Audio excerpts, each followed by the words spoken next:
Welcome back, everyone, to a new story. We really hope you enjoy it. Alan, what the hell have you done to me? The words were mine. The sentiment was pure Alex, but the voice that delivered them belonged to a stranger. I tried to stand, to confront him, but my legs tangled in something soft and restrictive. My center of gravity was shot to hell. I wasn't just off balance. My entire body felt like a foreign country I'd been dropped into without a map. Alan stood in the doorway, his face a pale, sweating mask of guilt and fear. He was holding a half-empty water bottle, his knuckles white. My best friend, my rival. The man I was competing against for the regional manager position, a job we both had been killing ourselves for over the past year. We had a pact, a handshake, and a beer-soaked promise that no matter who won, our friendship came first. Apparently, that promise had an expiration date. "Alex, Amber, just calm down," he stammered, taking a tentative step inside. "Don't you dare call me that," I spat, my voice cracking. I looked down, trying to make sense of the new, horrifying landscape of my own body. Where my familiar gray suit pants and loafers should have been, there were long, impossibly smooth legs encased in sheer nylon, ending in absurdly high, cherry red heels. A navy blue pencil skirt hugged hips that were suddenly, offensively, wide and curved. My chest, God, my chest felt heavy, a dead weight. I instinctively reached up in my hands, now slender with long, manicured nails painted the same shade of red as the shoes, met the soft, yielding swell of breasts. They were confined under a silk blouse that felt thin and slippery against my skin. A wave of nausea rolled through me. This wasn't a dream. This was a nightmare stitched from fabric and flesh. What is this, a prank, some kind of sick joke? My mind was racing, trying to find a logical explanation, but my senses were screaming a different, terrifying truth. My hair, normally cut short and practical, was a heavy cascade of dark brown silk falling past my shoulders, tickling my new sensitive skin. Alan closed the door behind him, his voice dropping to a desperate whisper. "It's not a joke. Alex, it was supposed to just get you out of the running, just for a little while." He wouldn't look me in the eye. His gaze was fixed on a silver locket dangling between my cleavage. The locket was cool against my heated skin. I hadn't noticed it before. Get me out of the running by turning me into a woman. The absurdity of it almost made me laugh. A hysterical, ragged sound. "You're insane. You've completely lost it." "It's magic." "Okay," he said, finally looking up, his eyes pleading. "My grandmother. She left some things. I didn't think it would really work like this. I thought it would just make you sick or make you miss the final presentation. But the inscription was about changing one's station, and it did this." I stared at him, my heart hammering against ribs that felt too small, too delicate. Alan and I had been friends since college. We'd pulled all-nighters together, celebrated promotions, complained about bosses. He knew my coffee order by heart, and he had just erased me. "Change it back," I demanded, the unfamiliar soprano of my voice shaking with rage. "Right now, Alan, change it back." He shook his head, a gesture of pure misery. "I can't, not instantly. The locket works on a lunar cycle. It needs a full month to reset. Until then, this is you." He gestured vaguely at my new form. "This is you." The words landed like punches.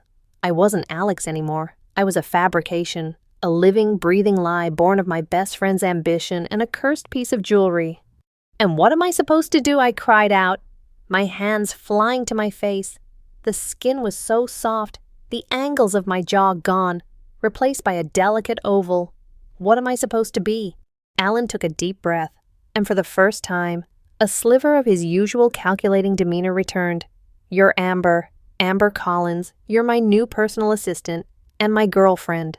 The air left my lungs. You're what?" "It was part of the spell," he explained, the words tumbling out in a rush. To make the change seamless, it had to create a plausible reality. Everyone in the office, everyone we know, their memories have been edited. To them, Alex Miller never competed for this job. You, Amber, have been working here for 6 months. You transferred in as my assistant. We started dating, and you're here to support me during the final push for the promotion. He had thought of everything. A cold, hard dread settled in my stomach. He hadn't just changed my body, he'd rewritten my life. I was trapped, not just in this foreign form, but in a story he had written for me. No, I whispered, shaking my head. The long hair swung, a constant, dizzying reminder. No, they'll know, someone will know it's me. They won't, Alan said, his voice firm now. He was moving from panic to damage control. Your personnel files are changed. Your social media probably is, too. As far as the world is concerned, you've always been Amber. I felt a phantom sensation, the rough scruff of my usual morning beard, and I rubbed my chin. It was smooth, soft, and devoid of any hair. The gesture felt pathetic. Alien. I wanted to run, to scream, to smash something. But I was pinned in place by the tight skirt and the towering heels that felt like instruments of torture. My whole body was a cage. Alan walked over to the desk and picked up a chic leather handbag. He held it out to me. We need to go. We have the pre-presentation meeting in 5 minutes. Just follow my lead. Act supportive. Smile. It's all you have to do. Smile, my voice rose again. You destroyed my career. You turned me into this doll, and you want me to smile? Our careers. Alex, he hissed, his composure finally cracking. If you blow this, if you start screaming that you're a man, they'll call security and have you committed. We'll both be fired. Our lives will be ruined. Do you understand? For 1 month, you are Amber. You are my beautiful, supportive girlfriend. Just play the part, please, for the friendship we used to have. Just, play the part. The mention of our friendship was a low blow, and it hit its mark. Underneath the rage and the terror, a sliver of the old Alex, the pragmatist, saw his point. Causing a scene would get me nothing but a padded room. My only way back was to play along, to endure.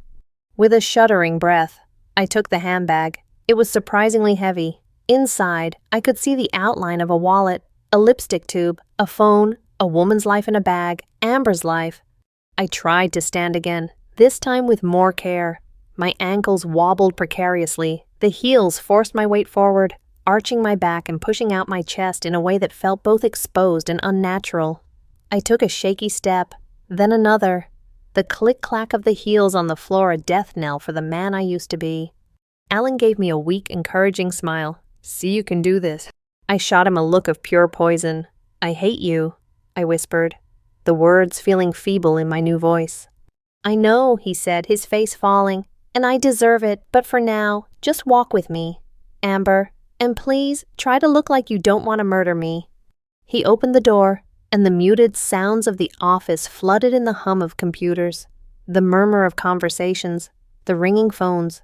It was the world I knew, but I was about to walk into it as someone else entirely, taking a deep, shaky breath that did little to calm the frantic bird fluttering in my chest. I stepped out of the office and into my new, borrowed life. The walk to the conference room felt like a mile-long tightrope act over a pit of fire.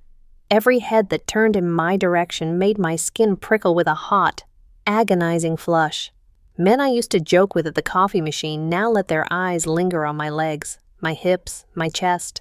Women I considered peers gave me small, polite smiles, the kind reserved for someone's girlfriend, not a colleague. No one saw Alex. They saw a woman. And worse, they saw Alan's woman. My body was a constant source of betrayal. The pencil skirt was so snug it forced me into a shorter, mincing gait. With every step, I could feel the silk of the blouse shifting against the lace of a bra I was acutely aware of. Its straps digging into my shoulders, its underwire a rigid cage beneath my breasts. The high heels made my calf muscles ache, forcing my hips to sway in a way that felt performative and deeply embarrassing. And the hair, it was everywhere, a curtain of brown silk that swung into my face when I turned my head, and I had to resist the urge to slick it back in the non-existent short style I was used to. Inside the conference room, I took a seat slightly behind Alan, just as a real assistant would. The chair felt different. I couldn't just drop into it, I had to lower myself carefully, keeping my knees together as the skirt dictated. Mr. Henderson, the vice president, beamed at us. Alan, good to see you, and Amber. You're looking lovely today, he said, his smile avuncular and completely oblivious. My mouth went dry. I managed a tight, brittle smile in return. Thank you, Mr. Henderson. The words came out softer, breathier than I intended. Alan placed a hand on the small of my back, a gesture that was supposed to look affectionate but felt like a brand. Amber's my rock, he said smoothly, a perfect picture of the devoted boyfriend and confident manager in waiting. I wanted to shrug his hand off, to tell Mr. Henderson who I really was, but Alan's warning echoed in my head. They'll have you committed. So I sat there, a silent, smiling prop, while Alan presented the quarterly projections, my quarterly projections. He'd barely changed a number. I had spent 100 hours on that data, perfecting the model, crafting the narrative. Now he was delivering it as his own, and I was expected to just sit here and look pretty. The anger was a bitter acid in my throat. Later, back at Alan's desk, which was now our desk, a large workspace with a smaller, secondary station for his assistant, the pretense dropped the moment we were alone. You son of a bitch, I hissed, the sound barely audible. You stole my work. You're presenting my project. Our project, he corrected, not looking at me as he organized his papers. Technically, you were my assistant when it was created. It makes perfect sense. Nothing about this makes sense. I was trying to work the computer mouse, but my long nails made it awkward. I kept clicking the wrong button. You have to fix this. Alan, I can't live like this for a month. We don't have a choice, he said, finally turning to face me. His expression was weary. Look, I know this is hell for you. I'm sorry. I really am. I never wanted this. But the promotion is tomorrow. After the announcement at the company retreat, things will calm down. We just need to get through the next 48 hours. Easy for you to say, I grumbled, giving up on the mouse and focusing on the true torture device, my shoes. I surreptitiously slipped one heel off onto the desk, sighing as I flexed my aching foot. The relief was immediate but short-lived. Jessica, one of the marketing reps, appeared at our desk, her face bright with a chipper smile. Hey, lovebirds, Amber, I love that blouse. Is it new? I froze, my bare foot resting on top of my red heel. I quickly slid it back on, the movement clumsy and awkward. Oh, thanks. Jess, I just picked it up.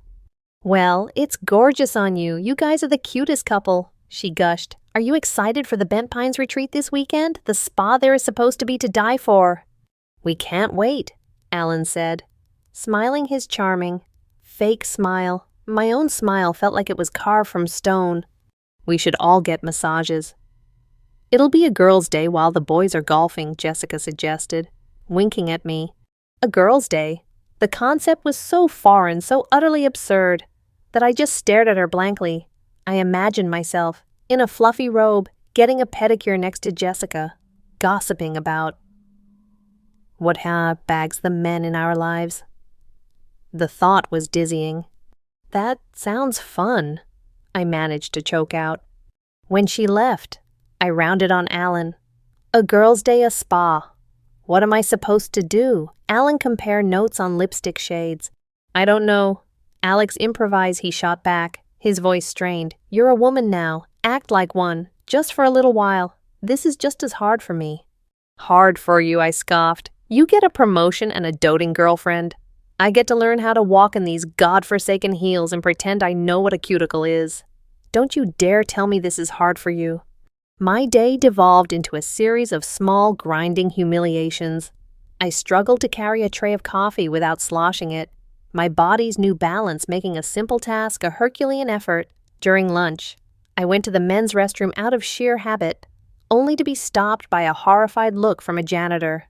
The walk of shame to the women's restroom, with its floral scent and hushed quiet, felt like surrendering another piece of myself. Inside a stall, I finally had a moment alone. I looked down at my hands again, turning them over and over. These weren't the calloused, capable hands of a man who worked hard. They were delicate, soft, useless. My anger began to curdle into something colder, a deep and unsettling despair. Who was I? Alex Miller was fading, his memories and accomplishments annexed by this new persona. Amber was a construct, a fiction, but her body was real, her clothes were real, the way people looked at her was real. The inner conflict was tearing me apart. One part of me, the Alex part, wanted to scream and fight and claw my way back to my old life. But another, quieter, more insidious part was just observing. It noted the subtle way the fabric of my skirt draped over my thighs. It noticed the pleasant scent of the hand soap in the women's lounge. It registered the surprisingly not unpleasant feeling of a male colleague holding a door open for me. These moments were fleeting, but they were terrifying. It felt like the new body came with a pre-installed operating system, one that was slowly but surely overriding my own. I was losing myself not just to Alan's magic, but to the thousands of tiny gendered expectations that came with this form. I left the restroom feeling more defeated than angry. The rest of the day, I was quiet, compliant. I answered phones with a polite, feminine voice. I smiled when spoken to. I played the part, because for now, it was the only thing I knew how to do. That night, Alan drove us back to his apartment. According to the manufactured reality he created, we lived together. The idea of sharing a space with the man who'd done this to me, of sleeping under his roof in this vulnerable new body, was sickening. "I'll take the couch," he said, as if it were a grand concession. He pointed to a closed door down the hall. "That's our room. Your things are in there." Your things. The words hung in the air. I walked toward the bedroom like a condemned prisoner. The room was tastefully decorated in neutral tones, but on one side, everything was undeniably feminine. A vanity table sat in the corner, covered in an arsenal of mysterious jars and brushes. The closet, when I opened it, was a sea of dresses, skirts, blouses, and shoes, so many shoes. There was nothing of Alex in here. This was Amber's lair. My first instinct was to get out of the suffocating office attire. I peeled off the blouse, the sensation of air on my skin a welcome relief. Then came the bra. I fumbled with the clasp at the back, my fingers clumsy and unaccustomed to the task. When I finally unhooked it, the sense of liberation was overwhelming. I dropped the contraption on the floor as if it were toxic. After shimmying out of the skirt and pantyhose, I stood in front of the full-length mirror attached to the closet door, clad only in a pair of silky lace-trimmed panties that were another jarring piece of my new uniform. And I just stared. The reflection was that of a complete stranger, a woman with soft curves, a narrow waist that flared into generous hips, and long, toned legs. My chest was full, my shoulders slender. I tentatively raised a hand and touched the skin of my stomach. It was smooth and taut. There was no trace of the hardened muscle and sparse body hair I was used to. This body was beautiful, in a way that was objective and deeply, profoundly disturbing. I was Alex, a 26-year-old man, trapped inside the body of a woman who looked like she'd stepped out of a magazine. The duality was enough to give me vertigo. Part of me was repulsed, violated, but another, darker, more curious part was intrigued. My eyes traced the gentle curve of my hip, the dip of my waist. I turned slightly, watching how the light played on the new contours. It was like studying a piece of art, a sculpture I just happened to be inhabiting, without thinking. I cupped one of my breasts, testing its weight. The sensation was bizarre, not sexual, just clinical, a physical fact that I couldn't reconcile with my own identity. This stranger in the mirror hated Alan. She was terrified, but was she ugly? No. Was this body weak? It didn't feel weak. It felt different, softer, perhaps, but potent in a way I didn't understand. Shaking my head to clear the unsettling thoughts, I found some simple pajamas, a pair of silk shorts, and a matching camisole, and quickly put them on. The cool, slippery fabric was a comfort after the constricting clothes of the day. The next morning, the nightmare began anew. Standing in front of that vanity, I felt an inexplicable pull. On it was a makeup bag, a treasure chest of alien artifacts. Guided by some strange, burgeoning instinct I couldn't name, or perhaps by a memory belonging to Amber that was bleeding into my own, I found myself opening a small black tube. Mascara. I remember watching girlfriends in college apply it. I coated the dark lashes, which were already unfairly long and thick, making my eyes look larger, more expressive. Then, a tube of lipstick. A bold, classic red. My hand was surprisingly steady as I colored in the shape of my lips.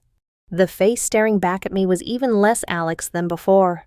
With just two simple additions, Amber looked more real, more complete, and a small, treacherous part of my brain admitted that she looked stunning. The admission felt like a betrayal. I chose my armor for the day: a crisp white button-down blouse that was slightly sheer, a high-waisted black pencil skirt, and black patent leather heels that were a little lower than yesterday's. A minor mercy. Before leaving the room, I spritzed on a bit of the perfume from the vanity. It was a light, floral scent that was no longer cloying, but simply amber's smell. The workday was a repeat of the last, but with a subtle shift inside me. The ngung-ngung and raw panic were being replaced by a grudging acceptance, a sort of weary pragmatism. If I had to be this person, I might as well learn the rules. I paid attention to how Jessica and the other women in the office walked, how they sat, how they talked. I was a spy in enemy territory, gathering intelligence for survival. That evening, Alan ambushed me. "We have to go out," he said as we were leaving the office. "Out where I'm exhausted," I protested. "Henderson invited us for drinks with the team at the Oak Room to celebrate the project's success. We can't say no. It would look weird." Of course. We couldn't. Everything was about appearances. An hour later, I was sitting in a plush leather booth, a glass of white wine in my hand, smiling woodenly as Alan's colleagues congratulated him. The environment was different from the office. The low lighting was more forgiving, the alcohol loosening tongues. Alan was in his element, charming and confident. At one point, he reached across the table and casually brushed a stray strand of hair from my face. The touch was light, almost accidental, but it sent a confusing spark across my skin. My body reacted before my mind could a slight lean into his hand, a flicker of my eyelids. I caught myself immediately, pulling back, my cheeks flushing with heat. Had he noticed I glanced at him, and his expression was unreadable, but I saw a flicker of something in his eyes: surprise, maybe. Later, as he was telling a story, he rested his hand on my knee under the table. My first instinct was to flinch away, to shove him off. Alex was screaming inside me, but Amber didn't move. Her body accepted the touch as natural, as expected. I sat there, paralyzed by the conflict, my knee burning where his hand rested. He was treating me like his girlfriend, and my body was starting to respond like it believed him. The feeling was terrifying. I wasn't just wearing a costume anymore. The costume was starting to wear me. I was still Alex, I told myself, clutching the stem of my wine glass. I was still the ambitious, hard-driving man who deserved that promotion.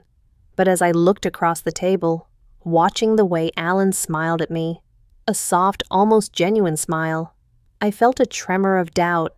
Who was I now? The man I used to be, or the woman I was becoming? The line between them was blurring, and that scared me more than anything else. The company retreat was an escape from the city, a 2-day affair at the luxurious Bent Pines Spa and Golf Resort. It was supposed to be a reward for our team's hard work, culminating in the formal announcement of the new regional manager at a Saturday night gala. For me, it was a gilded cage, a weekend-long performance on a much grander stage. The moment we arrived, Jessica swept me away. "Come on, Amber. Let's ditch the boys and check out the boutiques. I need a new swimsuit, and you have to help me pick."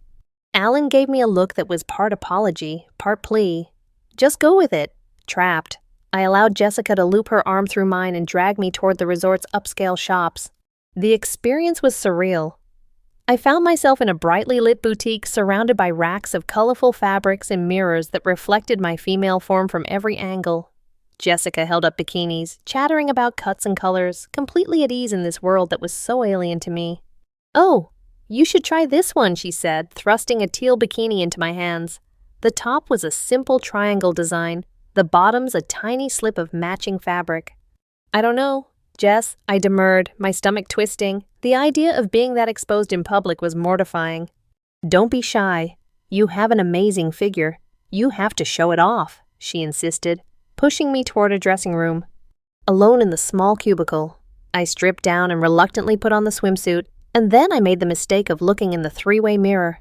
It was the first time I'd seen almost all of this body, front and back. The reflection was staggering. It was the body of an athlete, but a female one: long, lean legs, a flat stomach, the gentle swell of breasts, and the startling curve of my hips and rear. It was an undeniably attractive form, and it was mine. For a long, silent moment, the inner war in my head ceased. Alex's panic and Amber's burgeoning instincts fell away, and there was just appreciation, a strange, detached admiration for the elegant machinery of this body. When Jessica called my name, I stepped out, feeling self-conscious but also, to my own horror, a little bit proud. "Wow," she breathed. "Amber, you have to get it. You look incredible." The compliment, so genuine and feminine, landed differently this time. It wasn't the leering appraisal of a man, it was the supportive affirmation of a friend. I felt a strange warmth spread through my chest. I ended up buying the bikini. The next part of our girls' day was the spa. We changed into fluffy white robes and were led into a serene, quiet room that smelled of lavender and eucalyptus. I lay face down on a massage table, my long hair carefully tucked into a disposable cap, when the masseuse, a woman with strong, warm hands, began to work the knots out of my shoulders. I let out a breath I didn't realize I'd been holding. For an hour, I didn't have to think about being Alex or Amber. I was just a body, and it was being cared for. The tension I'd been carrying since the transformation began to melt away under her skilled touch. My skin, which had felt like a foreign prison, suddenly felt like my own. The sensation of the warm oil and the firm pressure was pure, uncomplicated pleasure. It was a release, and it left me feeling relaxed and oddly centered. I understood, for the first time, the appeal of this kind of self-care. It was a language I was slowly, reluctantly, learning to speak. That afternoon, Alan coaxed me into joining him for a round of golf. I was a decent golfer as Alex, but attempting to swing a club in a pristine white tennis skirt and wedge sandals was a different challenge entirely. My first few swings were a disaster. I was so focused on not flashing everyone or twisting my ankle that I kept missing the ball. Alan chuckled, stepping up behind me. "You're too stiff. Here, let me help." He placed his hands on my waist, his body pressing lightly against my back. It was an intimate position, far too close for a mere golf lesson. "Just relax your hips," he murmured. His breath warm against my ear, he guided my arms through the motion, his hands covering my own on the club. Our bodies moved together in a smooth, fluid arc. The club connected with the ball with a satisfying thwack, sending it soaring down the fairway.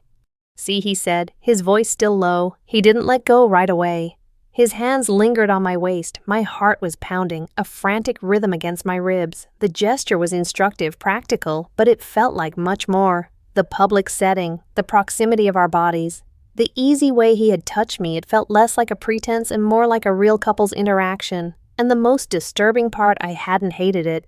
In that brief moment, I wasn't fighting him. We were a team. Later, as we walked the course, a few of the other male colleagues joined us. They treated me with a gentle, slightly flirtatious deference. They'd retrieve my ball for me, compliment my surprisingly powerful swing, and laugh a little too eagerly at my jokes. I found myself responding in kind, smiling, tilting my head, laughing in that lighter, higher pitch that was becoming my default. It was a dance, a social ballet, and my body seemed to know the steps even if my mind was still struggling to catch up. I was learning to use the tools of femininity, a soft voice, a well-timed smile to navigate the world. As we walked toward the final hole, Alan fell into step beside me. "You're doing really well," he said quietly, his tone sincere. "Playing the part." "You mean," I retorted, though the barb had lost some of its sting. "No," he said, looking at me with an intensity that made me uncomfortable. "I mean, you seem happier, more relaxed." I opened my mouth to deny it, to tell him I was miserable, that I was counting down the seconds until this was all over, but the words caught in my throat. Because he was right, in between the moments of panic and dysphoria, there had been other moments: Jessica's friendly chatter, the bliss of the massage, the satisfaction of a perfect golf swing, the easy camaraderie on the green. I was still Alex, somewhere deep inside, but the edges of Amber were getting harder, more defined. She was learning, adapting, and I was terrified to admit even occasionally enjoying herself. The resort hadn't just been a change of scenery, it had been a catalyst, and I was changing with it. The gala was held in the resort's grand ballroom, a magnificent space with crystal chandeliers and floor-to-ceiling windows overlooking the moonlit gardens. The air was filled with the sounds of a live jazz band, the clinking of champagne flutes, and a low hum of excited conversation. This was it, the climax of the weekend, The moment Alan's betrayal would be officially rewarded. And I was dressed for the occasion. Hours earlier, in our hotel room, I'd unwrapped the dress Alan had bought for me. It was a floor-length gown of deep emerald silk that clung to my body like a second skin. It was backless, with thin, delicate straps that crisscrossed over my shoulders. Standing before the mirror, I was looking at the physical culmination of my transformation. My hair had been swept up into an elegant chignon by a stylist from the hotel salon, with a few soft tendrils left to frame my face. My makeup was subtle but flawless, my lips painted a glossy nude, my eyes smoky and alluring. A pair of diamond earrings, a gift from Alan, glittered at my lobes, and my feet were shod in strappy, silver stilettos that added another 4 inches to my height. I no longer saw even a trace of Alex in the reflection. The person staring back at me was Amber, and she was breathtaking. A pang of something complex and poignant hit me. It wasn't just anger or confusion anymore. It was a strange sense of loss for the man I was, mixed with an undeniable thrill at the woman I had become. Alan let out a low whistle when I emerged from the bedroom. "Wow," was all he could manage to say, his eyes wide with genuine awe. "You look incredible, Amber." His use of my new name didn't sting this time. It felt right. It was who I was tonight. The night passed in a blur of polite conversation and fake smiles. I played the part of the proud girlfriend to perfection. I mingled effortlessly, laughed at executives' bad jokes, and held Alan's arm with a possessiveness that felt almost natural. The champagne helped, dulling the sharp edges of my inner conflict and replacing them with a warm, pleasant buzz. After the dinner plates were cleared, Mr. Henderson took the stage to announce the new regional manager. There was no real suspense. Everyone knew it was Alan. When his name was called, the room erupted in applause. He stood, kissed me lightly on the cheek, a public gesture for the crowd that sent a jolt of electricity through me, and went to accept his promotion. As I watched him on stage, thanking the team, thanking me for my support, a profound realization washed over me. I wasn't angry anymore. The ambition that had once burned so fiercely in Alex's heart had been extinguished. In its place was something else, something softer. Pride. I was proud of him.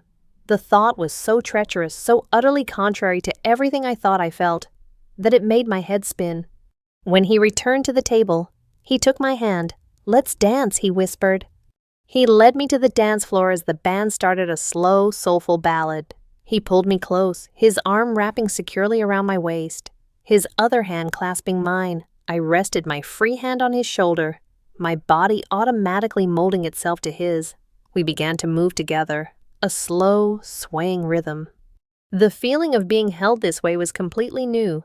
As Alex, I had led. I had been the stronger frame, the one in control. Now, I was the one being guided, being held. I could feel the hard muscle of his chest through the thin silk of my dress, smell the faint, clean scent of his cologne. My head fit perfectly in the crook of his neck. I closed my eyes, and for a few minutes, I just allowed myself to feel. My heart beat a rapid, unsteady rhythm against his. My skin tingled where he touched me. It wasn't the hesitant, confused reaction I'd had before. This was a deep, physical response. A magnetic pull that came not from my mind, but from my body, a woman's body, which was, in this moment, undeniably mine. We danced until the song ended, and even then, we stood on the floor for a moment, wrapped in a silence that was more intimate than any words. Later, back in the quiet sanctuary of our hotel suite, the adrenaline of the evening began to fade, leaving a raw, humming tension in its place. We stood by the window, looking out at the dark silhouette of the mountains. "Thank you," Alan said, his voice soft. "For tonight, for everything." "You got what you wanted," I said, the words coming out without any heat. It was just a statement of fact.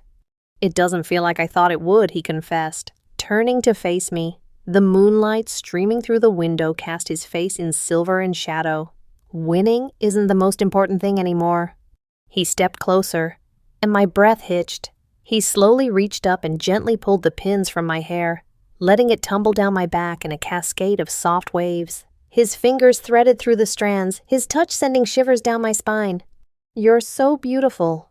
Amber, he whispered, his eyes searching mine. My mind was screaming a last desperate protest from the fading ghost of Alex. This is wrong. He did this to you. He's your enemy, but my body, flushed with champagne and the lingering intimacy of our dance, refused to listen. It swayed toward him, craving his touch. He lowered his head, and I knew he was going to kiss me. I could have pulled away. I should have pulled away, but I didn't. I stood my ground, my eyes fluttering shut as his lips met mine. The kiss was gentle at first, tentative, asking a question I didn't know how to answer. But then something inside me broke. All the anger, the fear, the confusion, and the strange, budding desire of the past weeks coalesced into a single, overwhelming feeling surrender. I kissed him back, my hands coming up to cup his face. The initial softness gave way to a deeper passion, a release of all the tension that had been building between us. This wasn't a man kissing another man in a woman's body. This was just me and him, in this room, on this night. I wasn't Alex trapped in a woman's skin. I was Amber, and I was being kissed by the man I was with. The neat little boxes of my identity had shattered, and in their place was only this moment, this sensation, this terrifying and exhilarating new truth. The morning light was soft as it filtered through the hotel room curtains, painting the room in pale gold. I woke up slowly, tangled in the high thread count sheets and the lingering warmth of Alan's body next to mine. For a moment, there was just peace, a profound stillness I hadn't felt in weeks. Then the memories of the night before came rushing back: the party, the dance, the kiss that had tipped the world on its axis. My first instinct was to panic, but it never came. Instead, a slow, quiet smile spread across my face. I reached up and ran a hand through my long, sleep-tousled hair. The gesture felt easy, innate. I felt good. Better than good. I felt right. I slipped out of bed, wrapping a silk robe around my body, and padded over to the large mirror above the dresser. The woman looking back at me was rosy-cheeked and soft, her eyes clear and calm. There were no ghosts behind them this time. There was no terrified man looking out from a prison of flesh. There was only me. Amber. I leaned closer to the mirror and whispered the name. Amber. It sounded like my own. I turned as Alan stirred in the bed, propping himself up on his elbows. He looked at me, his expression uncertain, a question in his eyes. I gave him a small, shy smile. "Good morning, boyfriend," I said.